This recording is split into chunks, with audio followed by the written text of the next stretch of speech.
ಎಲ್ಲವನ್ನು ಬಿಲ್ ಮಾಡಿ. ನಾವು ಬೆಲೆ ಪಟ್ಟಿಗಳನ್ನು ನೋಡೋದಿಲ್ಲ. ಬೇಗ ಮಾಡಿ. ಆ ವಜ್ರದ ಹಾರವನ್ನು ನನಗೆ ಸುತ್ತಿ. ಚಿಲ್ಲರೆ ಇಟ್ಕೊಳ್ಳಿ.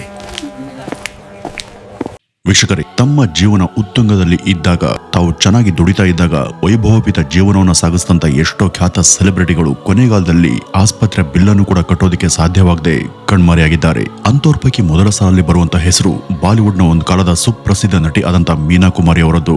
1950 ಮತ್ತು 60ರ ದಶಕದಲ್ಲಿ ಬಾಲಿವುಡ್ನ ಟಾಪ್ ನಟಿ ಆಗಿದ್ದಂತ ಇವರು ಅಲ್ಲಿನ ದುರಂತ ನಾಯಕಿಂದನೇ ಕರೆಸ್ಕೊಂಡ್ರು.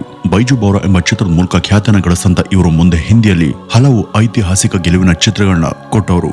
ಕಾರಣಾಂತರಗಳಿಂದ ಇವರ ವೈಯಕ್ತಿಕ ಬದುಕು ಛಿದ್ರ ಆಗಿತ್ತು. ಆಲ್ಕೋಹಾಲಿಸಂಗೆ ಅಡಿಕ್ಟ್ ಆಗಿದ್ದಂತ ಮೀನಾ ಕುಮಾರಿ ಅವರು ಕೊನೆಗಾಲದಲ್ಲಿ ಚಿಕಿತ್ಸೆಗೂ ಕೂಡ ಹಣ ಇಲ್ಲದೆ ದುರಂತ ಸಾವಿಗೆ ಈಡಾಗಿದ್ರು. ಅವರ ಮೆಡಿಕಲ್ ಬಿಲ್ ಅನ್ನ ಪಾವತಿಸುವಂತ ಸಲುವಾಗಿ ಅವರ ಬಂಗಲೆಯನ್ನೇ ಅವರ ಪರಿವಾರದವರು ಹರಾಜಿಗೆ ಇಡಬೇಕಾಗಿ ಬಂತು. ಇನ್ನು ಇವ್ರ ಜೊತೆ ಖ್ಯಾತ ಚಿತ್ರನಟಿ ಆಗಿದ್ದಂತ ಹಿಂದಿಯ ವಿಮಿ ಎಂಬ ನಟಿ ಕೂಡ ಕೊನೆಗಾಲದಲ್ಲಿ ಚಿಕಿತ್ಸೆಗೆ ಹಣ ಇಲ್ಲದೆ ಸರ್ಕಾರಿ ಆಸ್ಪತ್ರೆ ಜನರಲ್ ವಾರ್ಡ್ನಲ್ಲಿ ಕಾಲ ಕಳೆದ್ರು. 1972ರಲ್ಲಿ ಇವರು ಸಾವನ್ನಪ್ಪಾಗ ಇವರಿಗೆ ಕೇವಲ 36ರ ಆಸುಪಾಸಿನ ವಯಸ್ಸು. ಅವರ ದೇಹನ ಅಂತ್ಯಕ್ರಿಯೆ ಮಾಡೋದಕ್ಕೆ ಒಂದು ತಳ್ಳುವಂತ ಗಾಡಿಯಲ್ಲೇ ನೂಕೊಂಡು ಬರಲಾಯ್ತಂತೆ. ಇದೇ ತರ ಹಿಂದಿಯ ಸಂಗೀತ ಕಂಪೋಸರ್ ಆಗಿದ್ದಂತ ಅಜಿತ್ ವರ್ಮನ್ ಕೂಡ ಬಾಂಬೆ ಒಂದು ಆಸ್ಪತ್ರೆಯಲ್ಲಿ ಚಿಕಿತ್ಸೆಗೆ ಹಣ ಇಲ್ಲದೆ 2016ರಲ್ಲಿ ದುರಂತ ಸಾವಿಗೆ ಒಳಗಾಗಿದ್ರು. ನಟ ಭಾರತ್ ಭೂಷಣ್ ರವರ ಬಳಿ ಕೋಟಿಗಟ್ಟಲೆ ಹಣ ಇತ್ತು. ಆದ್ರೆ ಸರಿಯಾದ ಪ್ಲಾನಿಂಗ್ ಇಲ್ಲದೆ ಆ ಎಲ್ಲಾ ಹಣವನ್ನು ಕೂಡ ಅವರು ಜೂಜ್ನಲ್ಲಿ ಕಳೆದುಕೊಂಡು ಅತೀವ ಬಡತನದಲ್ಲಿ ತಮ್ಮ ಕೊನೆ ಉಸಿರನ್ನ ಎಳೆದ್ರು. ವೀಕ್ಷಕರೇ, ಇಂಥ ಇನ್ನೂ ಅನೇಕ ಉದಾಹರಣೆಗಳನ್ನ ನಾವಿಲ್ಲಿ ಕೊಡಬಹುದು. ಹೆಲ್ತ್ ಇನ್ಶೂರೆನ್ಸ್ ನ ಪ್ರಾಮುಖ್ಯತೆ ಬಗ್ಗೆ ಅರಿವು ಇಲ್ಲದೆ ಇದ್ದಾಗ ಜನ ತಮ್ಗೆ ತಾವೇ ಎಂತ ಅವಸ್ಥೆನ ತಂದ್ಕೊಳ್ತಾರೆ ಅಂತ ಹೇಳೋದಕ್ಕೆ ಇದನ್ನ ಹೇಳ್ಬೇಕಾಯ್ತು. ಇವರಷ್ಟಲ್ಲದೆ ನಿಮ್ಮ ಸುತ್ತಮುತ್ತ ಇರೋರು ಕೂಡ ಇದೇ ತಪ್ಪನ್ನ ಮಾಡಿರೋದನ್ನ ನೀವು ಹಲವು ಸಲ ನೋಡಿರ್ತೀರ. ಈ ಆರೋಗ್ಯ ವಿಮೆ ನಮಗೆಲ್ಲರಿಗೂ ಬಹಳ ಮುಖ್ಯ. ಅದರಲ್ಲೂ ವೈದ್ಯಕೀಯ ವೆಚ್ಚಗಳು ಹೆಚ್ಚುತ್ತಿರುವಾಗ ನಾವು ನಿಯಮಗಳನ್ನ ಸ್ಪಷ್ಟವಾಗಿ ಅರ್ಥ ಮಾಡಿಕೊಳ್ಳಬೇಕು. ಇನ್ನು ನಿಮ್ಮಲ್ಲಿ ಸಾಕಷ್ಟು ಜನಕ್ಕೆ ಈ ಒಂದು ಹೆಲ್ತ್ ಇನ್ಶೂರೆನ್ಸ್ ಅನ್ನ ತಗೊಳ್ಳುವಾಗ ಉಂಟಾಗುವಂತ ಸಾಮಾನ್ಯವಾದಂತ ಗೊಂದಲ ಏನಂದ್ರೆ, ಈಗ ಉದಾಹರಣೆಗೆ ನಿಮ್ಮ ಮನೆಯಲ್ಲಿ ಬಹಳ ಜನ ಇದ್ದಾರೆ ಅಂತ ಅಂದ್ಕೊಳ್ಳಿ. ಅಪ್ಪ, ಅಮ್ಮ, ಅಣ್ಣ, ತಮ್ಮ, ಹೀಗೆ ಇವರೆಲ್ಲರೂ ಕೂಡ ಇದ್ದಾಗ ಹೆಲ್ತ್ ಇನ್ಶೂರೆನ್ಸ್ ಅನ್ನ ಎಲ್ರಿಗೂ ಪ್ರತ್ಯೇಕವಾಗಿ ಮಾಡಿಸ್ಬೇಕಾ ಅಥವಾ ಎಲ್ರಿಗೂ ಒಂದೇ ಸಾಕಾ ಅಂತ. ಹಾಗೆ ನೋಡಿದ್ರೆ ಈ ಹೆಲ್ತ್ ಇನ್ಶೂರೆನ್ಸ್ ನಲ್ಲಿ ಈ 2 ಆಯ್ಕೆಗಳಿಗೆ ಅವಕಾಶ ಇದೆ. ನೀವು ಯಾವ್ದು ಬೇಕಾದ್ರೂ ತಗೋಬಹುದು. ಆದ್ರೆ ಮನೆಯಲ್ಲಿ ತುಂಬಾ ಜನ ಇದ್ದಾಗ ಎಲ್ಲರ ಆರೋಗ್ಯ ಹಾಗೂ ಚಿಕಿತ್ಸೆ ವೆಚ್ಚದ ಕಾಳಜಿ ಇದ್ರೆ ನೀವು ಎಲ್ರಿಗೂ ಸೇರಿ ಒಂದೇ ಹೆಲ್ತ್ ಇನ್ಶೂರೆನ್ಸ್ ಅನ್ನ ತಗೋಬಹುದು. ಇದು ಹೆಚ್ಚು ಸೂಕ್ತ. ಈ ಫ್ಯಾಮಿಲಿ ಫ್ಲೋಟರ್ ಅಂದ್ರೆ ಏನು, ಇದನ್ನ ಯಾರು ತಗೋಬೇಕು, ಯಾಕೆ ತಗೋಬೇಕು, ಹೇಗ್ ತಗೋಬೇಕು, ಇದು ಯಾರಿಗೆ ಬೆಸ್ಟ್, ಇದರ ಸಾಧಕ ಬಾಧಕಗಳು ಏನು ಅಂತ ಈ ಒಂದು ವಿಡಿಯೋದಲ್ಲಿ ತುಂಬಾ ಸರಳವಾಗಿ ಎಲ್ರಿಗೂ ಅರ್ಥ ಆಗೋ ರೀತಿ ಹೇಳ್ತೀನಿ ಕೇಳಿ. ಈ ಫ್ಯಾಮಿಲಿ ಫ್ಲೋಟರ್ ಅಂದ್ರೆ ಉದಾಹರಣೆಗೆ ನೀವು ಒಂದು ಪಿಜ್ಜಾವನ್ನು ಆರ್ಡರ್ ಮಾಡ್ತೀರಾ ಅಂತ ಅಂದ್ಕೊಳ್ಳಿ. ನಿಮ್ಮ ಮನೆಯಲ್ಲಿ 4 ಜನ ಇರ್ತಾರೆ. 4 ಜನಕ್ಕೆ ಅದೊಂದೇ ಪಿಜ್ಜಾ. ಈಗ ಆ 4 ಜನರಲ್ಲಿ ಒಬ್ಬೊಬ್ಬರ ಹೊಟ್ಟೆ ಕೆಪಾಸಿಟಿ ಹಾಗೂ ಹಸಿವು ಒಂದೊಂದು ರೀತಿ ಇರುತ್ತೆ.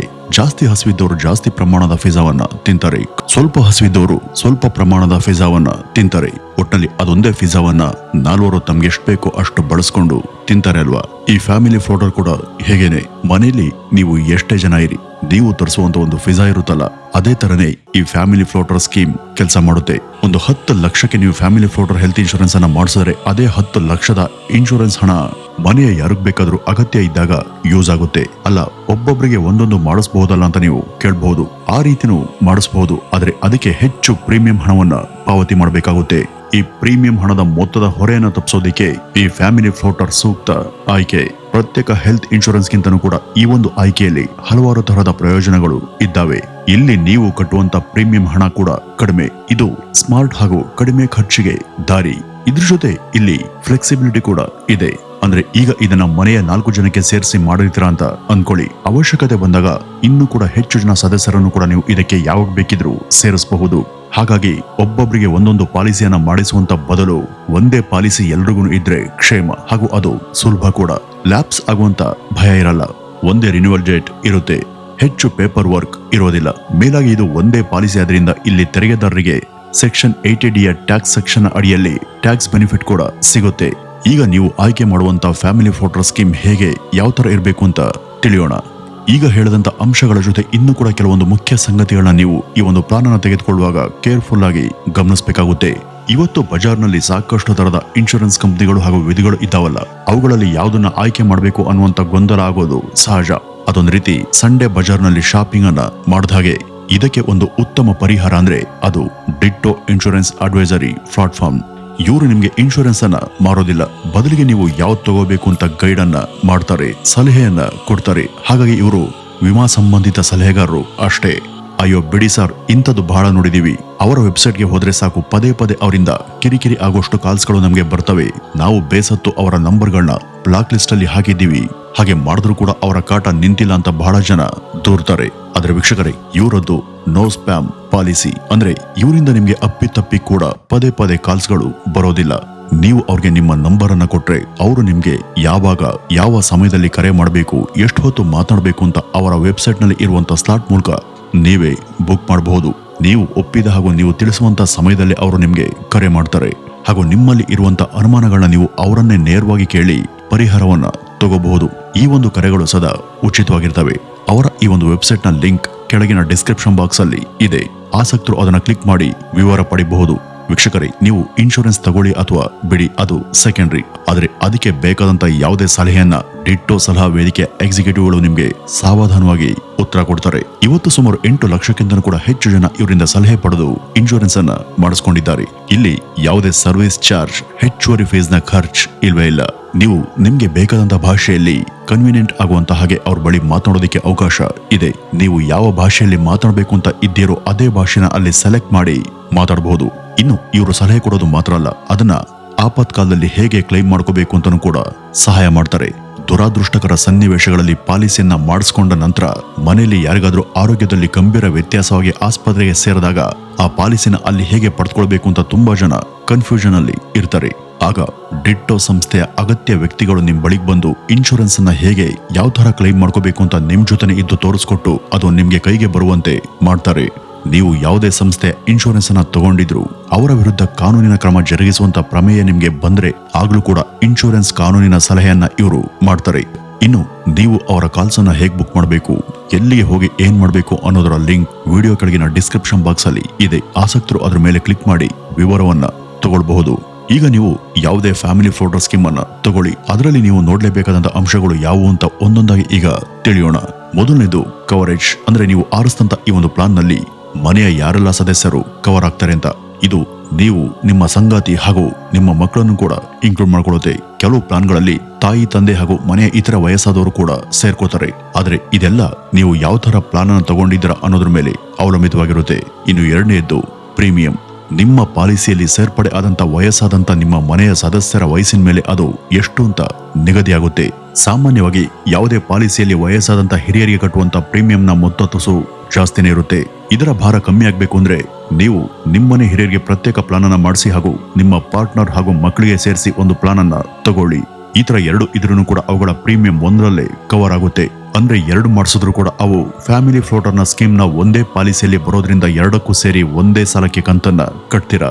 ಇನ್ನು ಮೂರನೇದು, ಇದು ಎಷ್ಟು ಕವರ್ ಮಾಡುತ್ತೆ ಅಥವಾ ಟೋಟಲ್ ಎಷ್ಟು ಕವರ್ ಆಗುವಂತ ಪ್ಲಾನ್ ಅನ್ನ ತಗೋಬೇಕು ಅನ್ನೋದು. ಇವತ್ತಿನ ಮೆಡಿಕಲ್ ಖರ್ಚನ್ನ ನೋಡಿದ್ರೆ ಮನೆಯವರಿಗೆಲ್ಲ ನೀವು ಮಿನಿಮಮ್ ಅಂದ್ರೂ ಕೂಡ 15ರಿಂದ 20 ಲಕ್ಷ ರೂಪಾಯಿಗಳ ಕವರೇಜ್ ಪಾಲಿಸಿಯನ್ನ ತಗೋಬೇಕು. ಏಕೆಂದ್ರೆ ನಮ್ಮಲ್ಲಿ ಮೆಡಿಕಲ್ ಇನ್ಫ್ಲೇಷನ್ 13% ಜಾಸ್ತಿ ಆಗಿದೆ. ಪ್ರತಿ ವರ್ಷವೂ ಕೂಡ ಔಷಧಿಗಳ, ಚಿಕಿತ್ಸೆಗಳ, ಸರ್ಜರಿಗಳ ಬೆಲೆ ಏರ್ತಾನೆ ಇದೆ.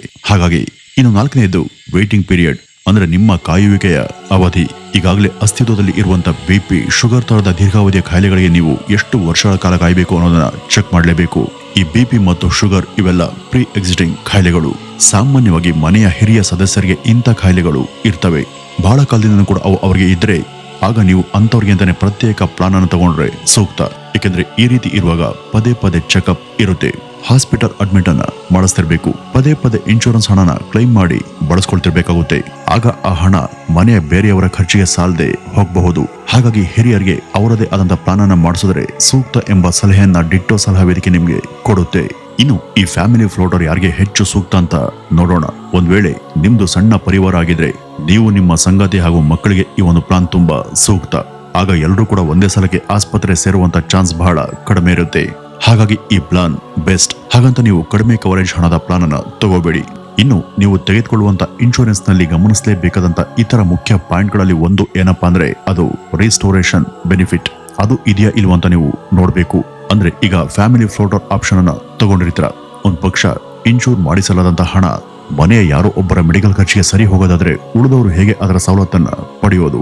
ಉದಾಹರಣೆಗೆ ಒಂದು 50 ಲಕ್ಷಕ್ಕೆ ಮಾಡಿಸಿರ್ತಾರ ಅಂತ ಅಂದ್ಕೊಳ್ಳಿ. ಅದರಲ್ಲಿ ಮನೆಯ ಯಾರಿಗೋ ಏನೋ ಸೀರಿಯಸ್ ಆಗಿ ಒಂದು 40 ಲಕ್ಷ ಅವರೊಬ್ಬರಿಗೇನೆ ಖರ್ಚಾದ್ರೆ ಉಳಿದಂತ 10 ಲಕ್ಷದಲ್ಲಿ ನಿಮ್ಮ ಮನೆಯ ಇತರರಿಗೆ ಅದು ಸಾಲದೇ ಇರಬಹುದು. ಆದ್ರೆ ಕೆಲವು ಪ್ಲಾನ್ಗಳಲ್ಲಿ ಈ ರೀತಿ ಒಬ್ಬೊಬ್ಬರಿಗೆ ಮ್ಯಾಕ್ಸಿಮಮ್ ಹಣ ಖರ್ಚಾದ್ರೆ ಮನೆಯ ಇತರರಿಗೂ ಕೂಡ ಅಷ್ಟೇ ಹಣ ಮತ್ತೆ ಆ ಪ್ಲಾನ್ ಅಲ್ಲಿ ರಿಸ್ಟೋರ್ ಆಗುತ್ತೆ. ಇಂಥ ಕೆಲ ಅಪರೂಪದ ಅನುಕೂಲಕರ ಪ್ಲಾನ್ಗಳು ಕೂಡ ಇದ್ದಾವೆ. ಅವು ಯಾವುವು ಅಂತ ಚೆಕ್ ಮಾಡಿ ಸೆಲೆಕ್ಟ್ ಮಾಡಿ. ಅದಷ್ಟೇ ಅಲ್ಲದೆ ಇದ್ರ ಜೊತೆ ನೋ ಸಬ್ಮಿಟೆಡ್ ಆಯ್ಕೆನ ತಗೊಳ್ಳಿ. ಅಂದ್ರೆ ರೂಮ್ ರೆಂಟ್ ನ ಹೊರತಾಗಿ ಯಾವುದೇ ಹೆಚ್ಚುವರಿ ಖರ್ಚುಗಳು ಇರಬಾರ್ದು ಅಂತ ಪ್ಲಾನ್ ಅನ್ನ ಆರಿಸ್ಕೊಳ್ಳಿ. ಅಂದ್ರೆ ಆಂಬ್ಯುಲೆನ್ಸ್ ಸೇವೆ, ಮೆಡಿಕಲ್ ಕಿಟ್, ಔಷಧಿ, ಮನೆಯಲ್ಲೇ ಚಿಕಿತ್ಸೆನ ತಗೊಳ್ಳೋದು, ಇಂಥದನ್ನು ಕೂಡ ನೀವು ಆರಿಸುವಂತ ಪ್ಲಾನ್ ನಿಮ್ಗೆ ಕವರ್ ಮಾಡಬೇಕು. ಹಾಗೂ ಹಾಸ್ಪಿಟಲ್ ನೆಟ್ವರ್ಕ್ ಎಷ್ಟಿದೆ, ಹೇಗಿದೆ, ಹಾಗೂ ಅದರ ರೇಂಜ್ ಏನು ಅಂತ ತಿಳ್ಕೊಳ್ಳಿ. ನೀವು ಸೇರುವಂತ ಆಸ್ಪತ್ರೆಯಲ್ಲಿ ನಿಮ್ಮ ಪ್ಲಾನ್ ಪೂರ್ತಿಯಾಗಿ ವರ್ಕ್ ಆಗುತ್ತಾ, ಇಲ್ಲಿ ಕ್ಯಾಶ್ಲೆಸ್ ಕ್ಲೈಮ್ ಇದೆಯಾ ಇಲ್ವಾ ಅಂತಾನು ಕೂಡ ನೋಡ್ಕೊಂಡು ನೀವು ಮುಂದುವರಿರಿ. ವೀಕ್ಷಕರೇ, ಇಲ್ಲಿ ನಿಮ್ಗೆಲ್ಲ ಅರ್ಥ ಆಗುವಂತ ರೀತಿ ಇದ್ರ ಬಗ್ಗೆ ಒಂದು ಸಣ್ಣ ಗೈಡ್ ಅನ್ನ ಮಾಡುವಂತ ಪ್ರಯತ್ನವನ್ನ ಮಾಡಿದೀವಿ ಅಷ್ಟೇ. ಇಷ್ಟಾಗೂ ಕೂಡ ನಿಮ್ಮಲ್ಲಿ ಏನಾದರೂ ಅನುಮಾನಗಳು ಇದ್ರೆ ಡಿಸ್ಕ್ರಿಪ್ಷನ್ ಬಾಕ್ಸ್ ಅಲ್ಲಿ ಇರುವಂತ ಲಿಂಕ್ ಅನ್ನ ಕ್ಲಿಕ್ ಮಾಡಿ ನೇರ ನೀವು ನಿಮ್ಮ ಬಿಡುವಿನ ಸಮಯವನ್ನೇ ಬುಕ್ ಮಾಡಿಕೊಂಡು ಅವ್ರ ಬಳಿ ಮಾತನಾಡಿ ನಿಮ್ಮ ಅನುಮಾನಗಳನ್ನ ಬಗೆಹರಿಸ್ಕೊಳ್ಬಹುದು. ಡಿಟ್ಟೋ ಸಂಸ್ಥೆ ನಿಮ್ಗೆ ಸಂಪೂರ್ಣವಾಗಿ ಎಲ್ಲಾ ರೀತಿಯ ಸಹಾಯವನ್ನು ಕೂಡ ನಿಮ್ಗೆ ಮಾಡುತ್ತೆ ಅಂತ ಹೇಳ್ತಾ ಇವತ್ತಿನ ಈ ಒಂದು ವಿಡಿಯೋವನ್ನ ಇಲ್ಲಿಗೆ ಮುಗಿಸೋಣ. ನಮಸ್ಕಾರ.